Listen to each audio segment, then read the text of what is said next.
the closing doors, please. Hey, how you doing? Can you please tell me your name and where you from? Imania Kerrison from the Bronx, New York. All right, Imania.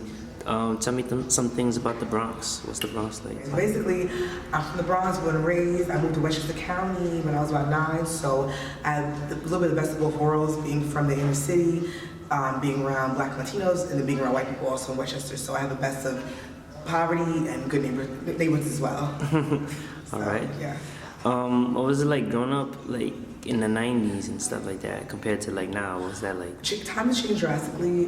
Basically, growing up, we were kind of like playing double dutch outside, hopscotch, a lot of tag, a lot of more activities. We did more running outside compared to the kids now.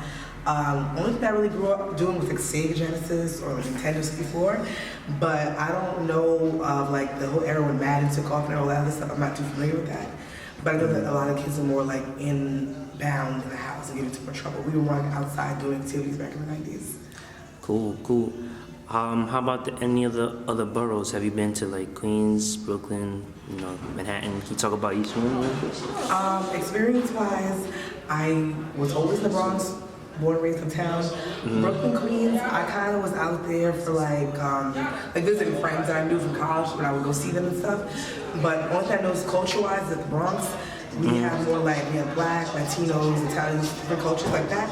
More so in Brooklyn, we have like Haitians, Panamanians, more cultures that are out there that I don't really, in Queens too, they don't have in Bronx. That's the one big difference that I know. Okay, all right, cool.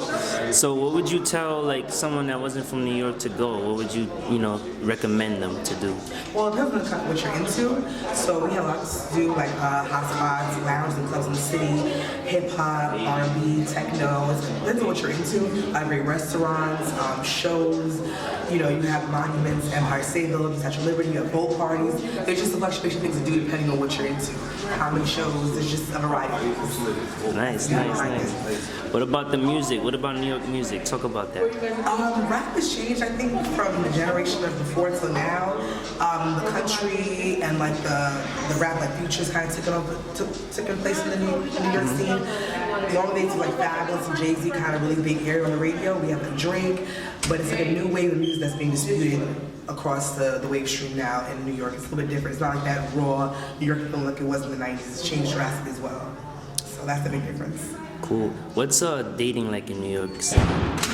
I think it's like you go anywhere. From my experience or whatever, it's really fast-paced because we're not like in a slow community. So everyone's kind of on dating apps, moving fast-paced, meeting girls, hooking up. There's not that much seriousness because there's so much to get into. So I don't know if that's a New York thing or because I'm from a big city, but dating ratio is not bad. Like people are usually getting married and having kids, married. If anything, maybe like later in the day, like in their 30s. There's not many marriages that are happening in New York City from what my experiences. Cool. Any sports in New York?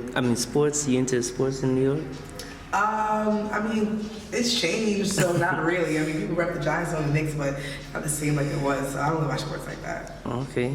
I'm like a bandwagon person. What do you like about the Bronx specifically? The Bronx, what I like about it? I like the convenience of it. It still has a culture to it, It has a nostalgic part about it from being like the first for the breakdance and the rap era. I never saw myself really relating to the Bronx because the Bronx always had like a very, I don't want to say impoverished and greenness to it, so I never was able to adapt to it fully. But the Bronx is cool it's alright. What don't you like? I don't like the people, it's a lot of people are closed-minded. Like a lot of people I can't relate to because I don't think people challenge themselves enough. On a mainstream Bronx, I don't really know. I just never really kind of related to it in many ways. The food is cool, culture-wise and stuff, but I don't know like how I connect to it fully because I feel like I'm just so different from the average person from the Bronx. Is there anything that's currently going on that you would feel intrigued by? Anything current? It could be in the city or that pertains to you in the world or anything.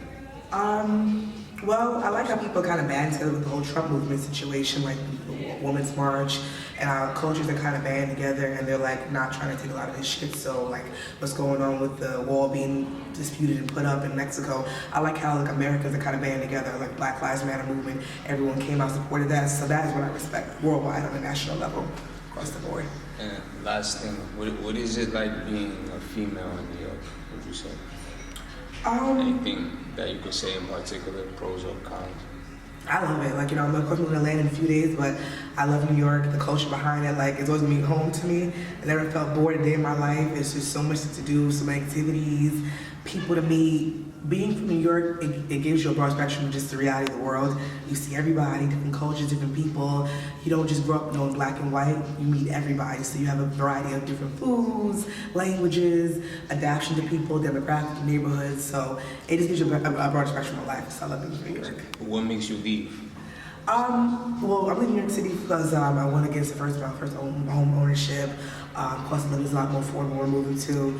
So it'll allow me to kind of like build on my brand of becoming like a successful black woman.